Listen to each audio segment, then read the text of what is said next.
안녕하세요. 사연 읽어주는 남녀입니다. 오늘도 와주셔서 감사드리며 그럼 오늘의 사연 바로 시작하겠습니다. 이름이 뭐예요? 처음에는 나한테 묻는 건지도 몰랐습니다. 늘 바쁜 건설 현장, 시끄럽고 정신없는 그곳의 한밭집 주방 보조 이름을 누가 궁금해 하겠어요. 이름이 뭐냐고요? 저요? 왜요?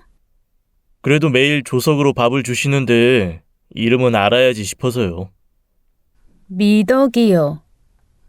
사실 저는 제 이름을 너무 싫어했습니다.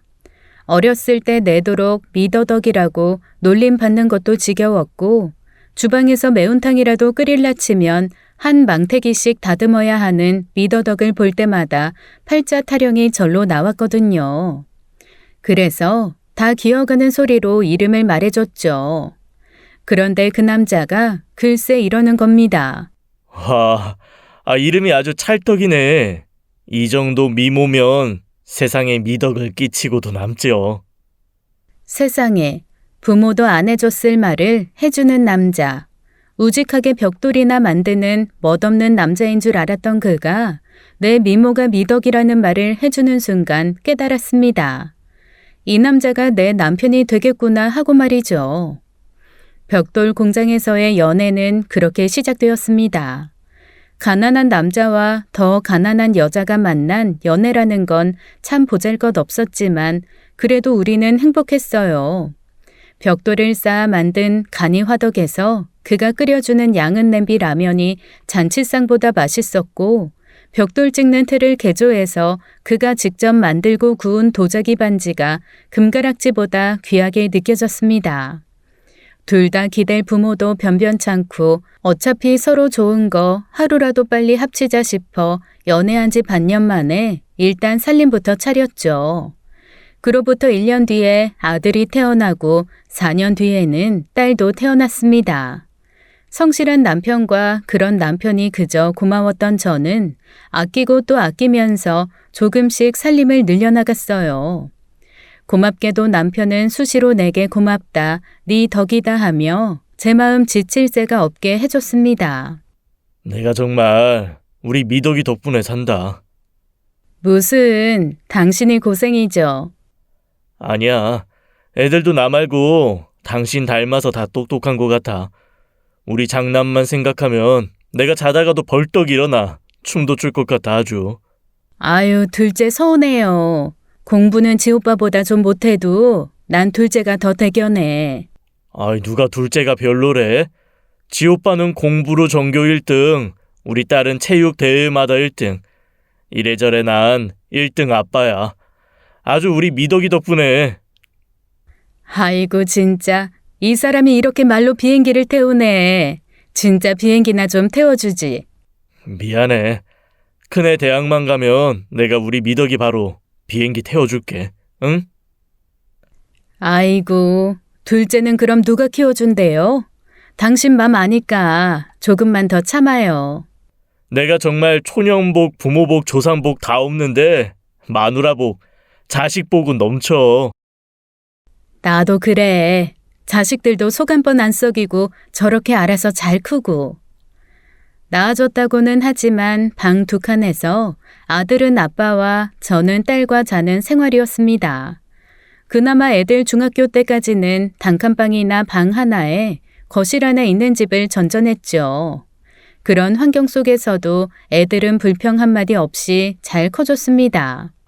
공부를 잘했던 아들은 스스로 여기저기 알아보며 장학금을 받고 고등학교를 졸업했고요. 그리고 그 어렵다는 서울대 의대에 합격했죠. 공부보다는 운동에 소질을 보였던 딸은 태권도로 큰 대회상을 몇 번 휩쓸더니 떡하니 태권도 학과에 입학했습니다. 엄마, 아빠, 조금만 더 고생해요. 내가 어서 의사 돼서 엄마, 아빠 깨끗한 아파트로 옮겨드릴게. 오빠는 의사 되는 게 그렇게 쉬울 줄 알아? 내가 졸업해서 도장 차리는 게 빠를걸? 오, 관장님 되시는 거야? 당연하지. 오빠가 레지던트로 눈도 못 뜨고 다닐 때 난 도장 차려서 돈을 아주 긁어모을걸? 아이고, 엄마 아빠한테 뭐 해줄 생각 말고 너희나 잘 살아. 그래, 네 엄마 말이 맞다. 그냥 너희 잘 살아. 우리가 너희가 이렇게 잘 자라준 것만으로도 아무런 여한이 없다. 아빠는 뭔 소리를 그렇게 해? 곧 죽을 사람처럼. 인생 지금부턴데. 아주 딱 각오해요. 행복해서 기절할 각오. 아이들이 모두 대학을 다니고 졸업해서 각자 재구실을 할 때까지가 우리 네 식구가 제일 행복했던 시간입니다. 경력이 쌓인 벽돌공인 남편은 다른 인부들과 달리 장인으로 인정받았고 저는 남의 집 살림을 돕는 일을 하며 조금씩 돈을 벌었고요. 아이들은 돈을 벌기 시작하면서부터 자기네들 쓸 것도 많을 텐데 매달 꼬박꼬박 큰 돈을 용돈이라고 보내주었습니다. 남편도 저도 그 돈은 너무 귀하고 아까워서 쓰지도 못한 채 몇 년을 차곡차곡 모았죠. 저기 미더가 왜요? 뭐 할 말 있어요? 우리 아파트 하나 할까? 아파트요? 갑자기? 아니 우리도 이제 환갑이 넘었고 사실 살 날이 길어야 20년이고 건강하게 사는 건 10년 안팎인데 그동안 모은 돈이랑 애들이 준 돈 합치면 작은 아파트 하나는 청약할 수 있지 않을까 해서. 아유, 죽기 전에 새 집 한번 살아볼 수 있나 했는데 살아보겠네요. 그러니까 남편이 그래도 집 짓는 벽돌 만드는 사람인데 우리 미덕이 남편이 만든 벽돌 들어간 집 한번 살아봐야 하지 않겠어? 당신이 만든 벽돌이요?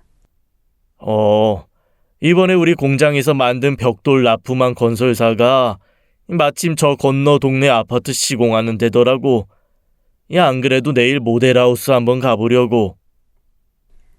아이고, 나 내일은 안 되는데.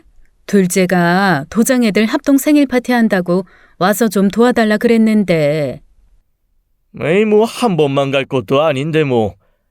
내가 내일 가서 한번 둘러보고 주말에 같이 가서 꼼꼼히 봅시다. 그래요, 그럼. 가서 한번 먼저 봐요. 이때까지만 해도 몰랐습니다. 다음 날 청천벽력 같은 전화가 올 줄은 말이죠. 오후 2시쯤 되었나 한참 딸과 함께 파티 후 정리를 하고 있을 때였습니다. 구석에 놓아둔 가방에서 진동이 울리는 걸 뒤늦게 알았어요. 전화기에는 남편에게서 온 부재중 통화가 14통이나 찍혀 있었습니다. 무슨 일이 있나 싶어 얼른 남편에게 다시 전화를 걸었어요. 여보세요? 아니, 당신 무슨 일... 네? 전화를 받은 사람은 남편이 아니었습니다. 처음에는 전화 속 사람이 무슨 말을 하는지 하나도 알아들을 수가 없었어요. 첫 마디를 듣고 멍해졌습니다. 여보세요? 전화 주인이랑 어떤 관계시죠? 지금 전화 주인이 낙상 사고로 크게 다치셨어요. 바로 수술이 필요합니다. 누가요? 누가 다쳐요? 아니, 왜요? 어디서요? 넉나간 사람처럼 전화기를 붙들고 같은 말만 반복하는 저를 보며 딸이 전화기를 뺏었습니다. 전화 주인, 저희 아빠신데요? 네? 자초지종을 들은 딸은 털썩 쓰러져 앉은 채 멍하게 있는 절 끌고 나와 택시를 탔습니다. 오빠, 아빠가 다치셨대. 응급실이라고 연락이 왔는데 어떻게 해야 돼? 일단 병원 알려줘. 내가 거기 응급실에 일단 연락해보고 바로 나도 갈게. 그로부터 며칠은 어떻게 흘렀는지 도통 기억이 안 나네요. 병원에서 만난 경찰은 모델하우스 뒤쪽 계단 아래 쓰러져 있던 남편을 지나가던 사람이 발견하고 신고했다고 했습니다. 아마 단순 실족이신 것 같아요. 그래도 CCTV라도 돌려봐야 하는 거 아닌가요? 거기가 사각지대인데다가 뭐 근처에도 녹화될 만한 게 없어서 그건 좀 힘듭니다. 거기 외진 뒤쪽 계단이라면서요. 집 구경하러 가신 양반이 대체 그 계단에 왜 올라갔겠어요? 아, 그거야 저희도 모르죠. 어쨌건 이건 더 이상 수사를 할 수 없어요. 사건이라고 볼 수가 없어요. 저기 경찰 선생님, 사람이 저렇게 의식을 잃고 식물인간이 돼서 누웠어요. 그런데 사건이 아니라 수사를 못한다뇨. 혹시 뭔가 본 사람이라도 있는지.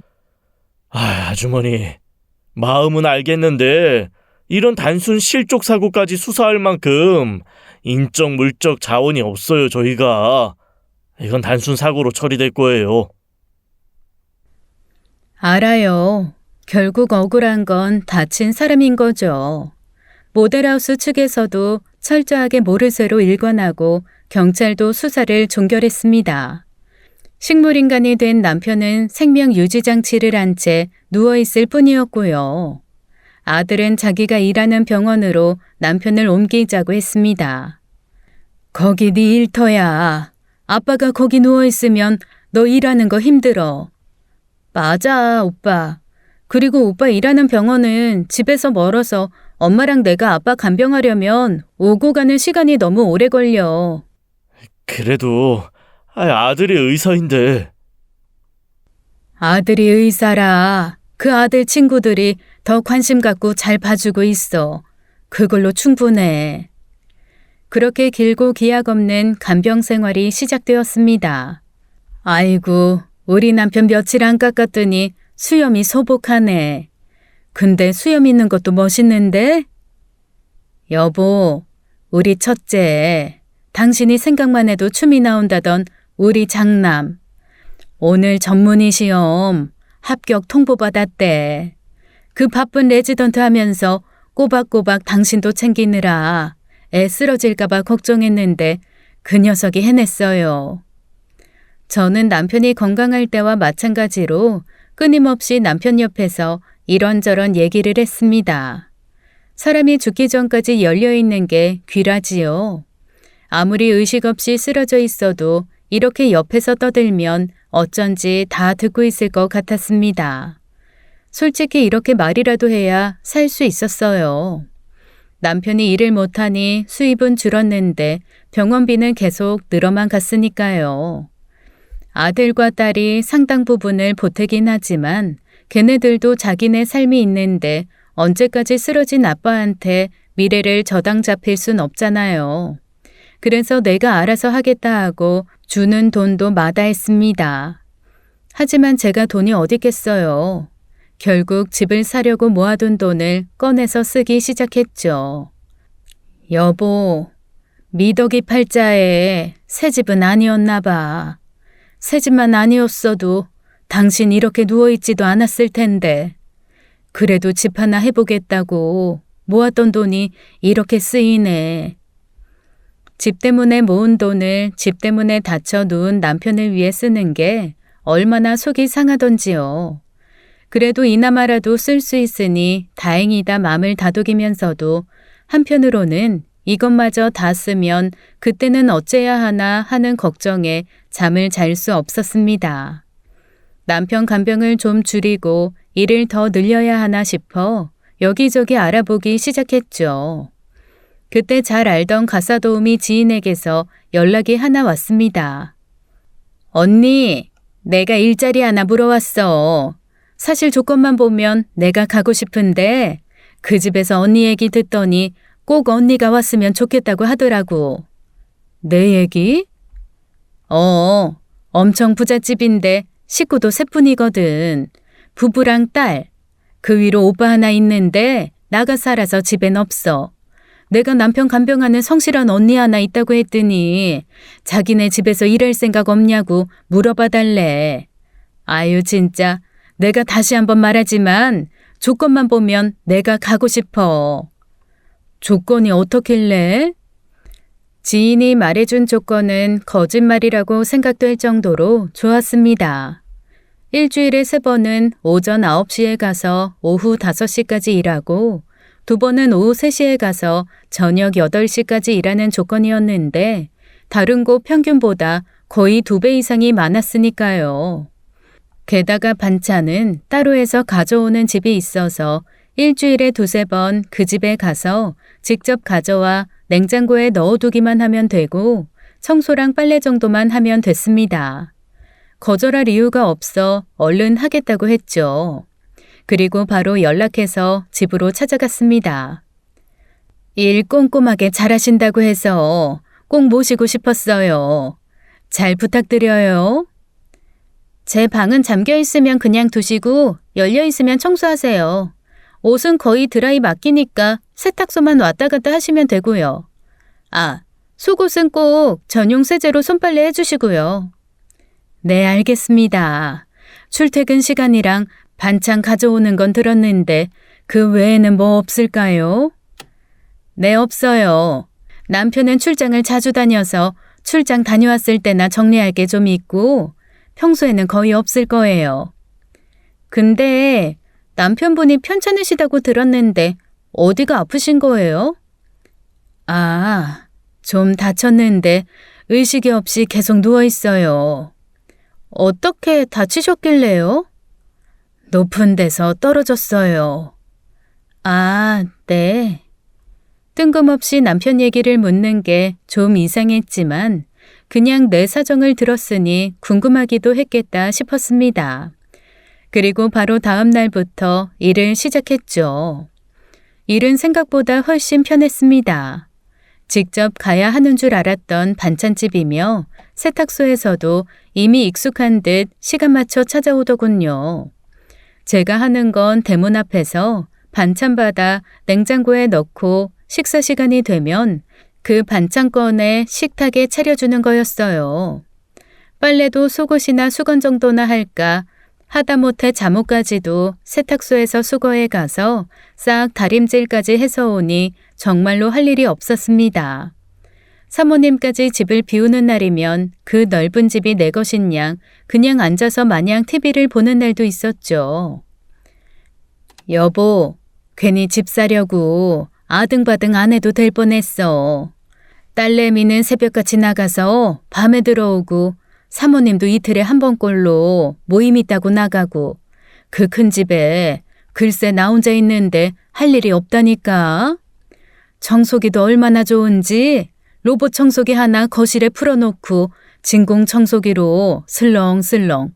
걸레질도 아유 난 그렇게 좋은 걸레질 기계가 있는 줄 처음 알았네. 스팀이 빡빡 나와서 손으로 하는 거 10배는 깨끗하게 되는데 힘은 또 하나도 안 들어. 이렇게 일하고 돈 받아도 되나 싶게 좋아. 이런 데서 일하라면 100년도 하겠어 아주. 그러니까 걱정 마, 응? 일을 마치고 병원에 들러서는 남편에게 이런저런 얘기를 해주었습니다. 제 착각일지는 모르지만 얘기를 듣는 남편의 표정에 가끔 미소가 보였거든요. 내가 이렇게 돈 몇 년만 더 벌면, 당신 앞으로 건물도 하나 사줄 수 있겠어. 그러니까 여보, 좀 일어나 봐요, 응? 나 이렇게 번 돈으로 당신이랑 꽃놀이도 가고 비행기도 타고 그러고 싶어. 그러니까 이제 좀 일어나, 어? 혹 누워있는 남편이 힘들까봐 밝게 얘기를 했지만 그래도 무너지는 마음은 어쩔 수 없었습니다. 의식이 없어도 의지할 수 있는 건 남편뿐이었는지 저 역시도 눈물을 보이는 건 남편 앞에서 뿐이었죠. 시간은 야속하게도 참 잘 흘러갔습니다. 남편은 여전히 의식이 없었고 제가 일을 한 지도 3개월이 넘어갔죠. 일하는 집은 정말 트집 잡을 구석이 하나도 없었습니다. 단 하나 그 집 딸은 참 이상한 호기심이 있더라고요. 아주머니 남편은 깨어나셨어요? 아니요, 아직. 그래요? 왜 못 깨어나시지? 이유를 알면 나도 좋겠다. 그런데 왜 자꾸 남의 남편 상태를 묻지? 병원을 바꿔봐야 하는 거 아니에요?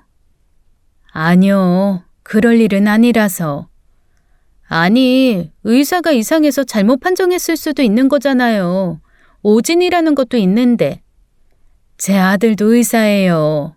의사 말은 못 믿어도 아들 말은 믿어요. 아들이 의사예요? 네. 잘 키우셨네요. 근데 남편분은 왜 다치셨다고 그랬죠? 모델하우스 보러 갔다가 실족했어요. 어머, 경찰에서 수사 안 했어요? 했는데 단순 실족으로 수사 끝났어요. 아, 너무 꼬치꼬치 캐물어서 기분이 나빠질 때쯤 딸은 묻는 것을 그치더군요. 그런 일이 몇 번 더 있은 후부터 살짝 불쾌한 티를 냈더니 그때부터는 대놓고 물어보는 건 하지 않았습니다. 그냥 이제 좀 덜 궁금한가 보다 하고 넘어갔죠. 일한 지 3개월이 지나고 4개월이 지나면서 처음에 좀 헷갈렸던 출퇴근 시간도 익숙해지고 아들이 시간제 간병인도 하나 구해줬습니다. 덕분에 일주일에 2번 저녁 8시에 퇴근할 때는 병원이 아닌 집으로 갔고요. 매번은 아니지만 시간이 맞을 때면 아들 녀석이 저를 데리러 오기도 했죠. 엄마, 일 마치고 나올 때 집 앞에서 절 맞아주는 아들을 보면 그렇게 설레고 좋을 수가 없었습니다. 젊은 시절 남편과 데이트하던 생각도 나고 언제 이렇게 듬직하고 멋지게 커서 남자답게 엄마도 데리러 오나 싶어서 말이죠. 도착했으면 전화하지. 좀 일찍 나올 수도 있는데. 에이, 그래도 일터인데 계약 시간은 지키셔야죠, 여사님. 밥은 먹었어? 오늘 오후 오프여서 아빠한테 가서 이따가 거기서 먹고 오는 길이에요. 아유, 잠 모자란 애가 잠이나 자지. 아빠한테 갔었어? 아줌마. 아, 이제 들어오시는 거예요? 오늘은 방이 잠겨 있어서 청소는 안 했어요. 늦으셨네요. 어서 들어가서 쉬어요. 아, 네. 그런데 옆에 계신 분은 제 아들이에요. 아, 안녕하세요. 안녕하세요. 어머님이 너무 꼼꼼하고 좋으셔서 저희 집에서 정말 큰 도움 받고 있어요. 감사해요. 평소에 잘해주신다고 전해 들었습니다. 제가 감사해요. 의도치 않게 제 엄마가 일하는 곳 사람이랑 만나서인지 아들 녀석은 좀 당황한 것 같았습니다.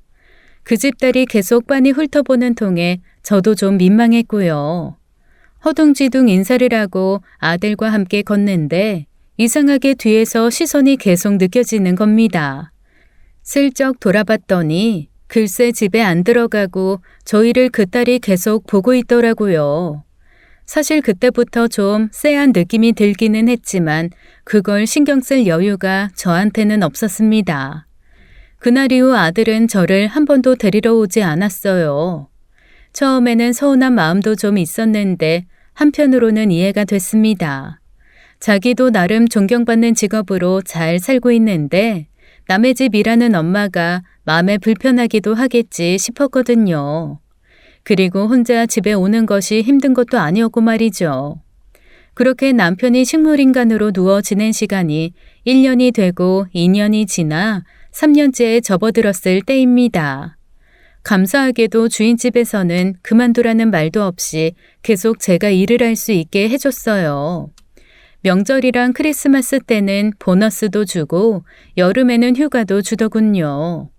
휴가비라고 처음 받은 봉투 안에는 빳빳한 5만 원짜리 20장이 들어있었습니다. 세상에 그 큰 돈을 휴가비로 주는 집이 어디 있나요? 한동안 제 주변 도우미들 사이에서 저는 부러움의 대상이었습니다. 여보, 세상에 내가 살다 휴가비라는 걸 다 받아보네. 아무리 돈이 많아도 베푸는 건 또 다른 일인데 주인집은 참 잘 만났어. 내가 보니까 그 집은 자식 농사만 좀 망했지 다른 건 아주 다 괜찮아. 엄마, 그렇게 두둑하게 휴가비까지 받아놓고 남의 집 자식 욕은 왜 해? 아유, 그 집 딸이 영 글렀어. 볼수록 별로야.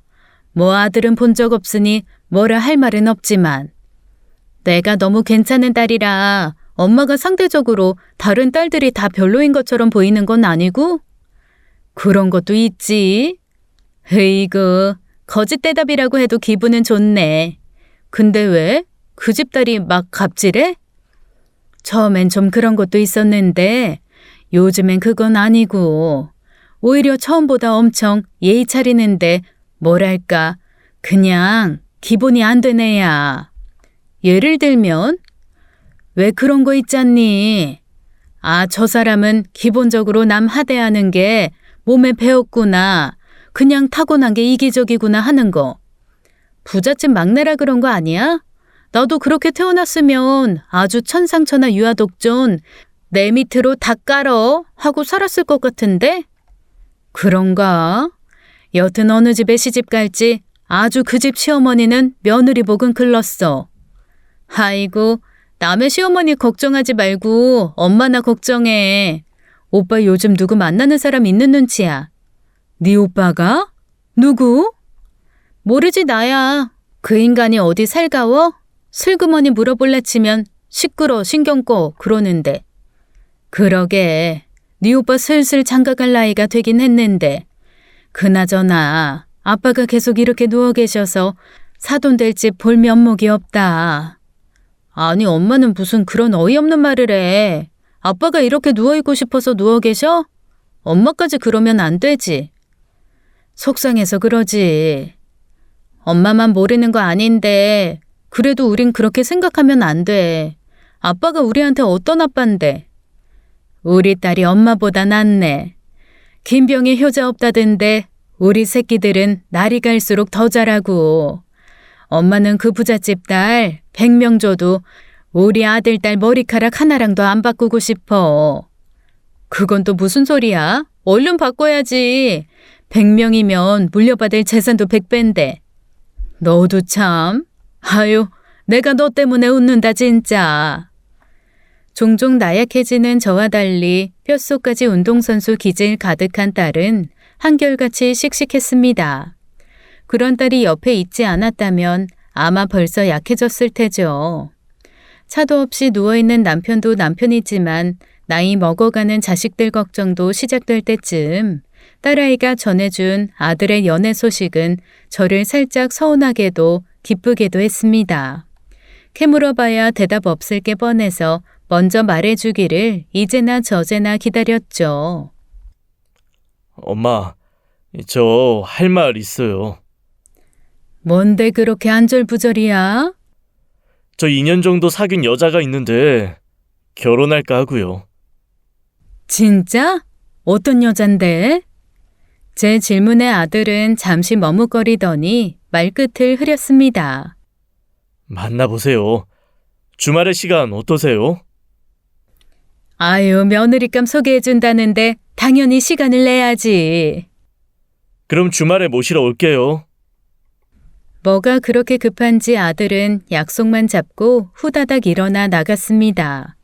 어쩐지 그 표정과 태도가 석연치 않아서 조금 걱정은 되었죠. 만난다는 여자가 조건이 별로 안 좋은가? 제 얼굴이 왜 저러지? 아니면 반대하는 결혼을 하려는 건가? 결혼하겠다는 애 표정이 왜 저렇게 복잡해? 이런저런 생각이 들었지만 일단 아들이 고른 여자이니 큰 말은 말아야겠다 생각했습니다. 당신이 이렇게 누워있는 동안 우리 아들 장가가게 생겼네. 어서 일어나라, 응? 아들 결혼식은 봐야지. 나중에 손주 없고 자장가 불러주고 같이 놀아주고 하려면 지금은 일어나야 돼, 응? 언젠가부터 남편은 제가 팔을 흔들면서 일어나라고 하면 입을 살짝 실룩거렸습니다. 처음에는 그게 남편이 깨어나는 반응인 줄 알고 의사에게 알렸지만 가끔 그렇게 근육이 무의식적으로 떨릴 때가 있다고만 하더군요. 그래도 남편의 얼굴이나 몸이 슬쩍 움직일 때면 어쩐지 깨기 위한 준비 같아서 기분이 좋아지곤 했습니다. 으이그, 오늘은 좀 일어나지. 나 지금 며느리감 만나러 가는데 혼자 보내면 좋아? 벌떡 일어나서 나랑 같이 가면 얼마나 좋아. 내가 다녀와서 자세히 얘기해 줄 테니까 좀 더 쉬고 있어요. 갔다 올게. 집으로 데리러 온다는 아들에게 병원에서 아빠 보고 출발할 테니 음식점에서 만나자고 했습니다. 그리고 택시를 타고 아들이 말해준 음식점에 도착해서 안내받아 들어간 방에서 저는 무슨 말을 해야 할지 몰라 우뚝 서버리고 말았죠. 안녕하세요. 아가씨가 왜... 엄마, 내 여자친구예요. 뭐? 저는 옆에 있는 의자를 붙잡고 쓰러지듯 앉고 말았습니다. 아들이 결혼할 여자라고 데리고 온 예비 며느리감이 제가 일하는 주인집 딸이라니요. 상상조차 해보지 않았던 일이었거든요. 놀라셨죠? 그동안 모르는 척해서 죄송해요. 오빠가 어머니 아시면 불편하실 거라고. 저도 숨기면서 너무 어색했어요. 엄마, 무슨 말 좀 해봐요. 왜 그렇게 아무 말도 없이 앉아있기만 해요? 내가 지금은 정신이 좀 없네. 어쩜 그동안 한 번도... 미리 주문한 듯 다양한 요리가 차례대로 나왔지만 제대로 먹은 건 하나도 없었습니다. 주전자에 있는 물만 연신 들이켰고 다른 요리는 젓가락만 되는 둥 마는 둥 하고 집으로 돌아왔죠. 네 오빠가 미쳤다. 와, 진짜 오빠도 그렇고 그 언니도 그렇고 무섭다 무서워. 그걸 어떻게 2년을 숨겨? 내 입이 방정이지. 그 집 딸 며느리로 맞는 사람 불쌍하다고 했는데 그게 나네. 그게 나야. 엄마, 꼭 그렇게만 생각할 거 아니야. 내가 말했잖아. 부잣집 딸이면 그럴 수 있다고. 오히려 오빠한테는 낫다니까. 낫긴 뭐가 나아. 세상에 살림을 알 줄 아니 성격이 좋기라니. 지방 하나 안 치우고 라면 하나 못 끓이고. 걔가 잘하는 건 지 얼굴에 화장품 바르는 거랑 지 몸매 가꾸는 거밖에 없어. 아니 돈 있는 여자가 그것만 하면 되지. 방 치우고 밥하는 건 엄마처럼 따로 해주는 사람 쓰면 되는 거고. 그 집에서 의사 사위 보는데 홀대하겠어? 엄마 생각해봐.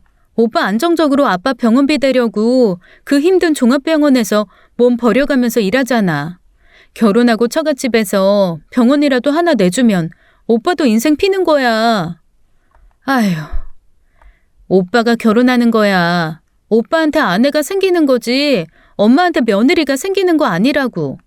막말로 인생 편다는데 대릴사위로 데려간다고 해도 감사합니다 절해야 하는 거 아니야?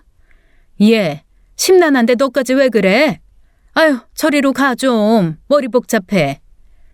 쓸데없이 시어머니 노릇하려고 하지 말고 오빠 인생에 금마차 나타났다는데 기꺼이 태워줘. 아휴. 따지고 보면 딸 얘기도 틀린 말은 아니었습니다. 대물림 되는 것 중 가장 질긴 게 가난이라는데 아들이 우리 부부와는 다른 삶을 살 수 있게 갈 수 있게 된 거니까요. 그동안 일하면서 본 주인집 부부의 성격이나 재력으로 보면 건물 하나까지는 아니더라도 꽤 좋은 자리에 널찍한 개인 병원 하나는 넉넉히 차려주고도 남을 사람들이었고요. 자기 딸 고생하는 거 죽기보다 보기 싫어하니 집이며 차며 집에서 일하는 사람이며 군말 없이 채워줄 것도 뻔한 사실이었죠. 아들 앞길에 꽃길이 펼쳐진다는 딸의 말에 한편으로는 수긍이 가면서도 이상하게 마음 한구석이 찝찝하고 불편했습니다. 제가 너무 표정이며 반응이 안 좋았는지 저녁 무렵 아들이 집으로 찾아왔더군요. 엄마, 그렇게 놀랐어요? 넌 어떻게 그동안 한마디 말도 없이 엄마가 그 딸내미 빤스까지 손빨래 하는 거 알면서. 나도 그래서 처음에는 피해 다녔어요. 그런데 6개월을 병원으로 찾아오고 매달리고 지성으로 하더라고. 나도 모르게 그때 마음이 갔나 봐. 철이 좀 없어서 그렇지. 엄마, 근본이 나쁜 사람은 아니에요. 어려움 없이 자라서 좀 당황스럽게 할 때가 있는데 그런 건 엄마가 좀 봐줘요. 너 그렇게 좋아? 편해요. 뭐가? 그냥 걔랑 있으면 뭔 걱정을 안 해서 편해. 뭘 먹을까?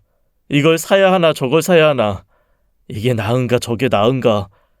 비교하고 고민하고 하는 것도 안 해도 되고. 아들의 말에 전 가슴이 철렁 내려앉았습니다. 어렸을 때부터 가난 때문에 늘 뭔가 비교하고 고민하고 선택해야 했던 삶. 그 삶이 아닌 사고 싶으면 사고, 갖고 싶으면 갖고, 먹고 싶으면 먹는 삶을 아들은 처음 만났던 겁니다. 그때 처음으로 딸의 말이 이해가 되었죠. 어쩌면 아들 인생에 금마차가 나타난 거라는 말이요. 그래요. 제가 맘에 안 들면 어떻습니까? 그 여자가 내 아들 금마차 태워준다는데 선택 없이 다 가질 수 있는 삶을 열어준다는데 말입니다. 엄마라면 그 삶으로 기꺼이 밀어 넣어줘야죠. 그동안 해준 게 없는데 이거라도 마음 불편한 거 없이 허락해줘야겠다는 생각이 들었습니다. 그래, 알았어. 엄마는 네 선택 믿어.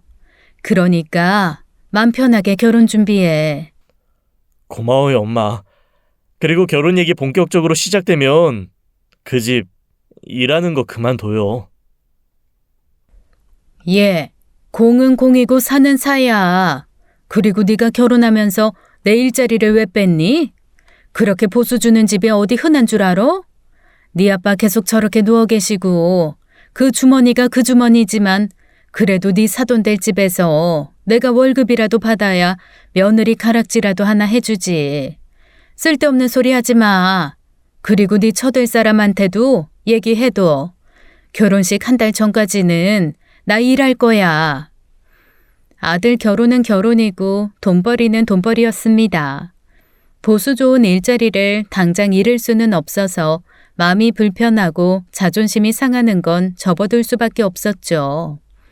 그렇게 주말 내내 잠 설치며 뒤척이다 월요일에 출근을 했습니다. 한 번도 가기 싫다는 생각을 해본 적이 없는데 그렇게 일하러 가기가 싫더라고요. 여사님, 아니 이제 사돈이라고 해야 하나요? 무슨 소리세요? 그냥 편하게 하세요. 그래도 그건 아니죠. 저도 어제 애한테 얘기 듣고 너무 놀랐는데 놀라셨죠? 그러게요. 언제 그렇게들. 저기 충분히 사정 아니까 결혼 준비는 일체 신경 쓰지 마세요. 아니 어떻게 그래요. 그래도 아니에요. 일도 그만하시라고 하고 싶은데 저희 애가 일은 계속 하고 싶어 하신다고 하더라고요. 제가 따로 메이드 하나 더 드릴 테니 인수인계한다 생각하시고 일은 그 사람 시키고 좀 쉬시고 그러세요. 아우, 아닙니다. 그동안도 크게 일하는 거 없이 큰 돈 받았는데요. 어차피 사모님도 집에 잘 안 계시고 크게 살림 손댈 거 없으니 그냥 지금처럼 할게요. 마음 편하신 대로 하세요. 그래도 다음 달부터는 새로 메이드 하나 드릴게요. 일 가르쳐 주세요. 신혼집에 딸려보낼 메이드니까요. 아이고, 우리 딸내미 말이 많네. 자기 딸 살림시킬 생각은 1도 없구만. 네네, 그렇게 하셔요 그럼. 아들과 예비 며느리는 뭐가 그렇게 급한지 당장 2개월 뒤로 날을 잡았습니다. 예비 사돈네가 갖고 있던 건물의 좋은 층이 그때쯤 새가 나가니 본격적으로 인테리어에서 개원 준비를 하려 한다는 게 이유였어요. 거봐 엄마, 내 말 맞지? 일하는 사람 구해서 엄마한테 훈련시켜 병원 내줄 준비해. 집도 해준대지? 병원 근처에 60평대 아파트 하나 있는 거 그거 준다더라. 와 씨, 두 식구 사는데 60평대? 나 방 하나 달라 그래야겠네. 시끄러워. 행여나 그런 말 꺼내지도 마. 농담이야 농담. 엄마 근데 표정이 왜 이렇게 안 좋아? 왜? 아들 장가 가는데 아무것도 못 해줘서 속상해? 좀 그러네. 득득 다 긁어 모아도 예비 며느리 반지 하나 해주기도 벅찬데 그 집에서는 아파트에 병원에 차에 결혼식도 호텔에서 시킨다고 하더라. 우리 하객 다 해도 50명도 안 되는데 1,500명 예약했다더라고. 와, 결혼식 비용만 1억은 들겠네. 그것도 신경 쓰지 말라는데 신경 쓰지 말라는 게 더 신경 쓰여서 진짜. 참견할 여지도 없이 진행되는 아들 결혼식의 상황을 일하는 집의 사모님에게 전해 듣는 것도 괴로웠지만 더 거슬리는 건 여전히 마음에 드는 구석 하나 없는 예비 며느리였습니다.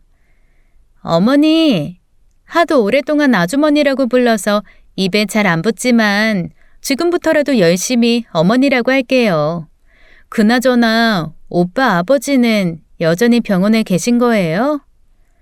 그러게요. 차도가 없네요. 어머니, 말씀 편하게 놓으세요, 이제. 새아가 하고 불러주시고요. 결혼하고 나면 아직은 입에 안 붙네, 내가. 편하신 대로요. 대신 말이라도 놓으세요. 그런데 아버님은 그렇게 오래 안 깨어나시면 가망 없으신 거 아니에요? 정말 저도 모르게 한 대 쥐어 박을 뻔했지 뭡니까. 아니 일면식도 없는 남이라도 목숨을 놓아라 마라 할 수는 없는 건데 자기가 사랑하는 남자의 아빠, 지금 얘기하고 있는 예비 시어머니의 남편을 두고 어떻게 그런 말을 할 수 있는지 저도 모르게 표정이 굳었나 봅니다. 얼른 눈치를 보다가 말을 바꾸더라고요. 제 말은 다른 방법을 찾아봐야 하지 않나 했던 거예요. 대충 말을 얼버무리고 쓱 자기 방으로 들어가 버리길래 그냥 두고 말았지만 얼마나 괘씸하던지요. 그 분이 며칠째 풀리지 않아 맘 한구석이 들볶이고 있는데 아들놈이 술에 잔뜩 취해 집으로 기어 들어왔습니다. 아니 넌 술도 약한 애가 왜 이렇게 퍼마셨어? 엄마, 우리 엄마. 지고지순한 이 시대 안에 미덕이자 본보기 우리 미덕 여자. 얘가 왜 이래? 우리 엄마 같은 아내는 없지. 없어. 너 무슨 일 있었어? 싸웠어요. 여자친구랑? 왜? 걔가 가끔 말을 철딱서니 없이 해서 사람 속을 좀 뒤집기는 하는데 오늘은 선을 넘더라고요. 뭐라 그랬는데? 너 가진 거 없다고 무시해? 엄마가 그 집에서 일하는 것 때문에 너 상처 줬어?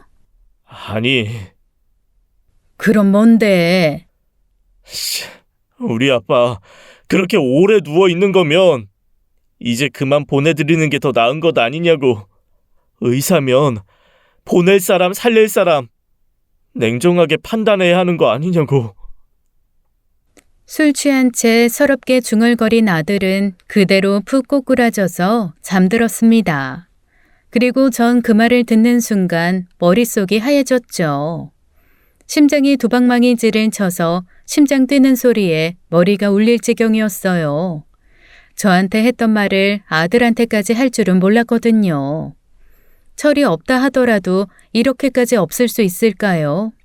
그런데 참 어이없게도 괴로워하며 잠든 아들을 보고 있자니 오히려 머릿속의 생각이 정리되기 시작했습니다. 그 전에는 속에서 천불이 솟았다 줄었다 하면서 이놈의 결혼 엎어말어 저 계집의 머리채를 잡아마라 했었는데 아들을 보니 참자 그래 남이 봤을 때는 우리가 미련하게 붙들고 있는 것일 수도 있다 싶은 생각이 들었습니다. 그래서 다음날 아들에게 북엇국을 끓여주며 말했어요. 네 여자친구 말이 틀린 것도 아니야. 우리가 미련이 남아서 쥐고 있는 거지. 남들이 봤을 땐 그렇게 보일 수 있어. 그러니까 싸운 거 화해하고 결혼 준비나 잘해. 말없이 국물만 들이키던 아들도 한참 뒤에 조용히 고개를 끄덕였습니다. 그렇게 그 일은 얼추 봉합이 되었죠.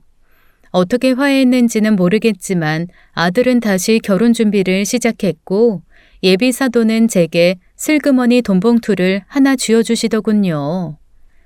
절대 부담 갖지 마시고요. 아무리 다 생략해도 쏠쏠이 들어가는 게 결혼이잖아요. 친척들 선물도 사셔야 할 거고 그냥 저희 집에서 장기 근무하셨으니 퇴직금이라 생각하고 받아주세요. 자존심은 받지 말라고 했지만 자존심보다 센 건 현실이더군요. 머뭇거린 삼촌은 자존심이 이겼지만 내민 손은 현실의 승리였습니다. 봉투에는 자그마치 1,000만 원이나 들어있었어요. 이 돈이면 지난 몇 달 이모저모 밀렸던 병원비를 낼 수 있다는 생각부터 들었죠. 서글픈 반, 다행스러운 반을 안고 병원으로 왔습니다. 여보는 그래도 복이 있어. 병원에서 쫓겨날 만하면 그래도 어디서 돈이 생겨서. 여보. 남편의 손을 잡고 여느 때처럼 말을 걸고 있는데 갑자기 제 손을 지그시 누르는 힘이 느껴졌습니다. 그리고는 눈에 띄게 몸이 떨리고 남편의 몸에 달려있던 바이탈 기계의 그래프가 움직였어요. 기계에서 소리가 나고 의료진들이 뛰어 들어온 이유는 모든 것이 슬로우 모션처럼 기억납니다. 침대를 둘러싼 의료진의 다급한 소리, 남편의 몸에 붙었다 떨어지는 다양한 기계들. 그렇게 몇 시간이나 지났을까요? 남편이 눈을 떴습니다.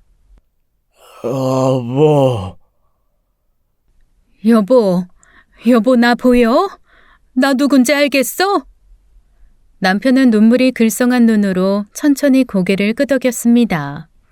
소식을 듣고 달려온 아들과 딸은 남편 양옆팔을 하나씩 붙들고 한없이 울었죠. 병원에서는 남편이 깨어난 것을 기적이라고 했습니다. 우리 어머님 정성이 진짜 하늘에 닿았나 봅니다. 하루도 빠짐없이 몇 년을 옆에서 사지 주무르고 말 걸어주시고 하시더니. 감사합니다. 감사해요. 깨어난 남편은 더디기는 하지만 매일 조금씩 더 나아지고 회복되었습니다. 일주일 정도 지나고 나서는 어눌하지만 말도 하게 되었죠. 남편이 깨어나니 몇 년간 없던 행복이 밀려왔습니다. 어느 정도 안정되어 이제 다시 예전으로 돌아갈 가능성 없이 회복만이 남았다는 얘기를 들은 날, 저는 기쁜 마음으로 사돈될 집과 예비 며느리에게 그 사실을 알렸습니다. 사실 얼마 전에 저희 남편이 깨어났어요. 그런데 예비 사부인과 예비 며느리의 반응이 이상했습니다. 두 사람 다 얼굴이 창백해지더니 한참을 멍하게 있는 게 아니겠어요. 그나마 먼저 정신을 차린 건 예비 사부인이었습니다. 어머, 축하드려요. 결혼 앞두고 경사네요. 네, 감사해요. 언제 깨셨는데요? 한 일주일 됐는데 병원에서 상태가 어떻게 변할지 모르니 일단 안정될 때까지 기다려보자고 해서. 일주일이요? 그런데도 저한테 말을 안 한 거예요? 그 사람은? 깜짝 놀랐습니다. 아니 이게 그렇게까지 버럭할 일인가 싶었고 예비 시아버지가 깨어났다면 기뻐해야 하는 게 당연한 거 아닐까요? 그런데 기뻐하기는커녕 자기한테 말을 안 했다고 예비 시어머니 앞에서 펄펄 뛰는 게 너무 이상하고 불쾌했어요. 제 표정이 굳는 것을 본 예비 사부인이 자기 딸을 툭툭 건드리더군요. 얘, 말 못할 수도 있지. 너 지금부터 그렇게 잡으려고 들면 나중에 힘들어. 너무 몰아붙이지 마, 응? 자기 엄마의 말에도 예비 며느리는 무슨 생각을 그리 골똘히 하는지 듣는 둥 마는 둥 가방을 챙겨 밖으로 휙 나가버렸습니다. 뭐가 그렇게 심란한지 예비 사부인도 어디론가 전화를 하더니 나가더군요. 그렇게 이후 며칠은 집에 가도 사람이 없고 거의 저 혼자 빈집을 지키다 오는 날이 이어졌습니다. 아무리 생각해도 두 사람의 반응이 이해가 안 되고 찜찜하게 이루 말할 수가 없었죠. 게다가 더 어이가 없었던 건 남편이 점점 건강을 찾아가는데 예비 며느리가 한 번을 병원으로 오질 않는 겁니다.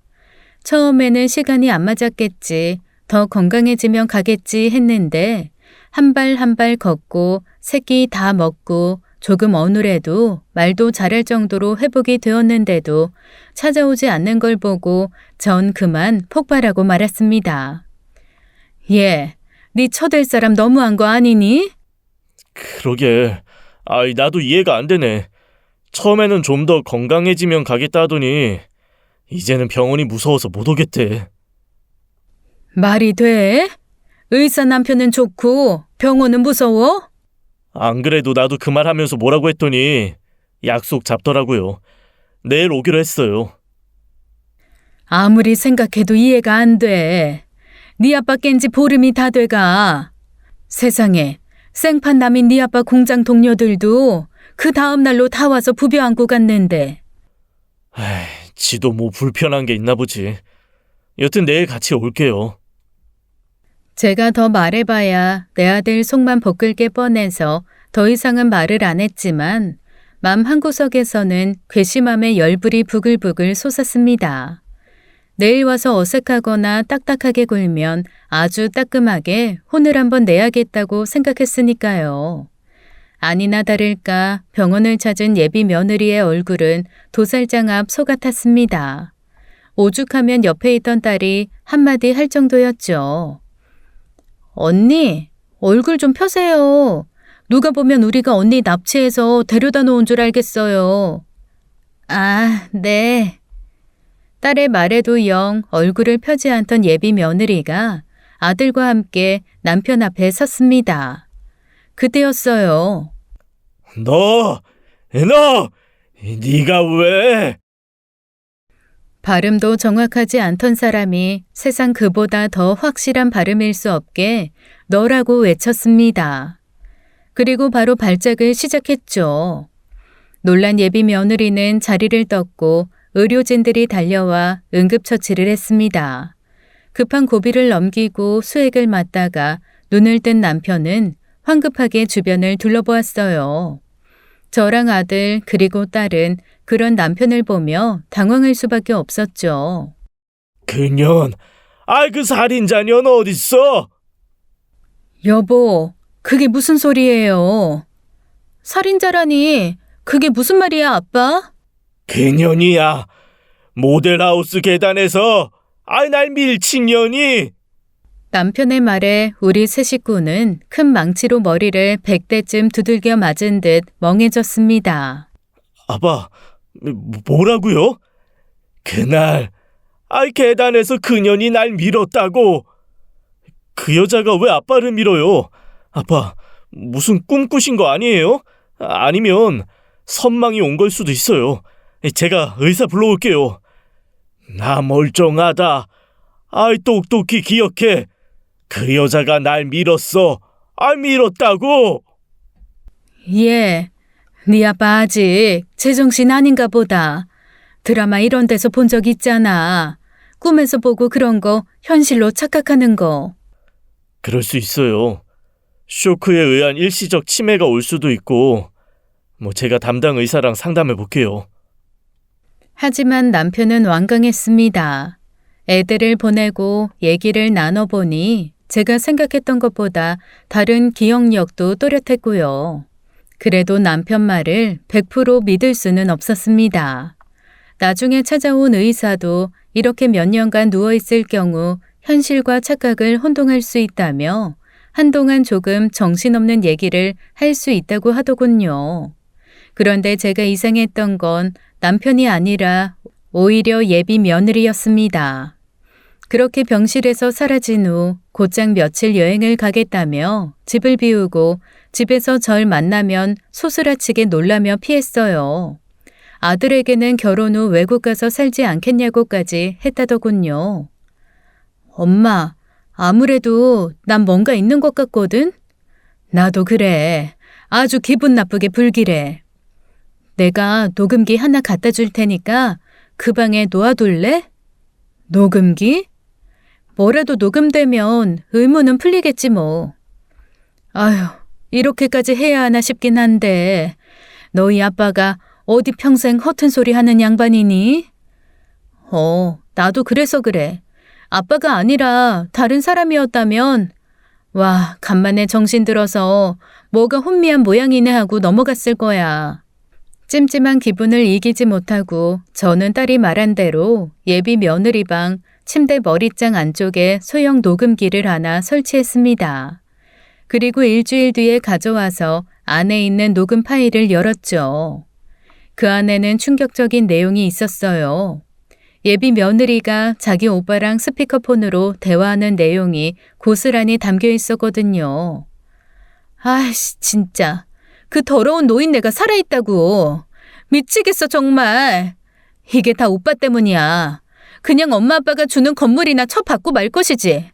무슨 아파트를 또 사겠다고 모델하우스를 가자고 하냐고. 야, 그 집 마누라 너희 집에서 일한다며? 이렇게 말해도 돼? 아, 없어. 그 여편네 퇴근했지. 짜증나, 진짜. 그 노인네 되졌는지 어쨌는지 알아보려고 돈 들여가며 일하는 여자로 들였는데. 아씨, 이게 뭐야. 네가 미친년이지.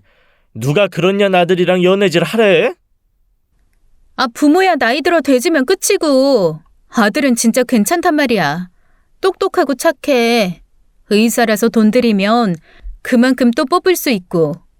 아, 그리고 결정적으로 근본이 거지라서 우리 집에서 돈 주면 마음대로 할 수 있다니까.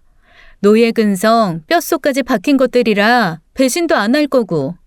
근데 지금 이게 중요한 게 아니라고. 야, 그러니까 왜 그때 화를 못 참고 밀고 지랄이야 넌? 에이씨, 몇 번을 말해. 그 거지 노인네가 알짱거리는 바람에 내가 문 열다 커피 옷에 쏟았다고. 늙은이가 굼떠가지고 문 앞에서 민기적거리잖아. 그날 커피 쏟은 옷이 뭔지는 알아? 우리나라에 딱 4피스 들어온 한정판이야. 드라이도 안 되는 세이블 모피. 아, 그건 내 알바 아니고 어쨌건 발로 찬 건 너잖아. 내가 너 성질 죽이라고 했냐 안 했냐? 더러운 노인네 진짜. 죽을 날 다 돼서 다리에 힘도 없는 게 알짱거리다가 지풀에 구른 거지. 다리 건강해봐. 그 정도 찼다고 구르나. 더 들을 것도 없었습니다. 아들에게 전화했더니 마침 예비 며느리, 아니 그 미친년과 같이 있다고 하더군요. 당장 딸과 함께 달려갔어요. 이 천하의 쌍껏! 태어나서 처음이었습니다. 누군가에게 손을 댄 것도, 공공장소에서 소리를 버럭 지른 것도, 눈을 부라려 본 것도 모든 것이 처음 해본 것이었죠. 정통으로 뺨을 맞은 그 여자는 가증스럽게도 눈물을 글썽이며 제게 왜 그러냐고 묻더군요. 왜냐고? 네가 네 입으로 주절거린 이 말을 듣고도 왜냐고 묻는 말이 나오는지 보자. 녹음기를 꺼내 틀었습니다. 처음에는 뻔뻔하게 앉아있던 것이 자기 목소리로 주절주절 떠드는 얘기가 나오자 점점 사색이 되더라고요. 그런데 참 이 인간도 사람 아니다 싶었습니다. 중간쯤 듣더니 팔짱을 딱 끼고 저를 가만히 노려보는 게 아니겠어요. 오히려 제 딸이 손발을 덜덜 떨다가 주먹을 쥐고 덤벼들더라고요. 야, 이 미친년아! 딸은 예비 며느리의 머리채를 쥐고 흔들다가 등짝을 내리쳤습니다. 발악하며 반항하던 그 여자가 태악질을 하며 제 딸을 떼어내 내동댕이 치더라고요. 그 와중에도 아들은 넋이 나간 채 껍데기처럼 눈앞에서 벌어지는 일을 멍하게 보고만 있었어요. 더럽게 어디다 손을 대? 그래서 뭐 어쩌라고. 이거 어차피 증거 안 돼. 불법 녹취잖아. 지금 그게 할 말이야? 이러시는 거 아들 인생에도 별로 좋을 게 없었을 텐데. 너무 섣부르셨어들. 너 제대로 미친년이구나. 말 함부로 하지 마. 까놓고 말해서 네 아빠 평생 돈 벌어봐야 내 세이블 모피 반개도 못 사는 인생이야. 진짜 아직도 내가 그 세이블 버린 생각만 하면 자다가도 분해서 벌떡 일어나는데 어떻게 그깟 옷을 사람 목숨에 갖다가 대는 거니? 아줌마도 잘 생각해봐요. 그동안 우리 엄마가 명절이며 휴가며 돈 쥐어줬잖아요. 그거 다 계산한 거야. 따지고 보면 보상금 차고 넘치게 받았다고. 받아 처먹을 땐 고맙다고 굽신거려 놓고 이제 와서 이러는 거 오히려 뒤통수지. 너 이게 진짜야? 오빠도 잘 생각해. 오빠 여기서 내 손 놓으면 그냥 이 구덩이에서 평생 허우적거릴 거고 지금 내 손 잡으면 앞으로 오빠 인생에서 구질구질, 가난, 고난 이런 단어 다 사라지는 거야. 나랑 미국 가자. 한국에서 병원 하는 거 불편하면 미국 가서 의사 하면 돼. 공부 더 필요하면 그것도 우리 집에서 다 대줄 거고. 아니, 너랑 나랑 더 이상 같이 할 이유 없어. 파혼이야. 오빠! 엄마 가요. 너도 이딴 여자 패느라 힘쓸 거 없어. 따라 나와 그냥. 그렇게 차갑고 싸늘한 아들은 평생 본 적이 없었습니다. 얼마나 차가운지 열이 끓어올라 펄펄 뛰던 저랑 딸이 오히려 아들 눈치를 보느라 화를 더 이상 낼 수가 없을 지경이었죠. 그 길로 아들은 병원에 있는 남편에게 갔습니다. 그리고 남편을 붙들고 아주 오래 울더군요. 그렇게 한 달이 넘게 지났습니다. 남편은 이제 보행기 없이도 조금씩 걸을 정도로 회복이 되었어요. 녹음한 범죄 증거는 역시나 불법 녹취라서 채택이 안 되었지만 처음부터 만남의 상황을 모두 녹화한 딸 덕에 자기 입으로 줄줄 죄를 고백한 그 여자는 결국 실형을 살게 되었죠. 그 집 부모가 매일같이 선처를 요청하지만 절대로 선처는 없습니다. 파리하게 말라가는 아들을 볼 때마다 가슴이 후벼파는 것처럼 아픈데 내 자식 가슴에 대못 박은 인간을 용서할 수는 없죠.